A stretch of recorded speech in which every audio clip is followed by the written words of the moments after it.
అంటారు. ఇది నడుం లూజు. నడుం లూజ్ ఎంత తీసుకోవాలంటే ఇక్కడ 10.5 వచ్చింది కదా. 10.5 వచ్చినప్పుడు ఏం చేయాలంటే ఒక 1 ఇంచ్ తక్కువ తీసుకోవాలి. 9.5 తీసుకోవాలి ఇక్కడ. ఓకే, కరెక్ట్గా గుర్తుంచుకోండి. ఇక్కడ వచ్చేసి 9.5 తీసుకోవాలి. 9.5 తీసుకొని ఈ 3 పాయింట్స్ ఉన్నాయి కదా ఇలా కలుపుకోవాలి. కలుపుకున్న తర్వాతకి నెక్స్ట్ వచ్చేసి ఏంటిది, ఖర్చు కోసం కూడా కొంచెం మనము ఇలా తీసుకోవాలి.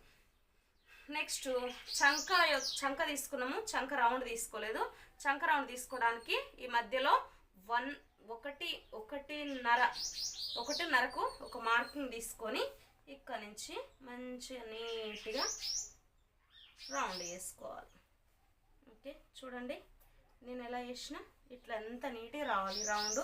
నెక్స్ట్ వచ్చేసి ఈ గల్లాలు తీసుకునేటప్పుడు నెక్స్ అంటే డ్రెస్ యొక్క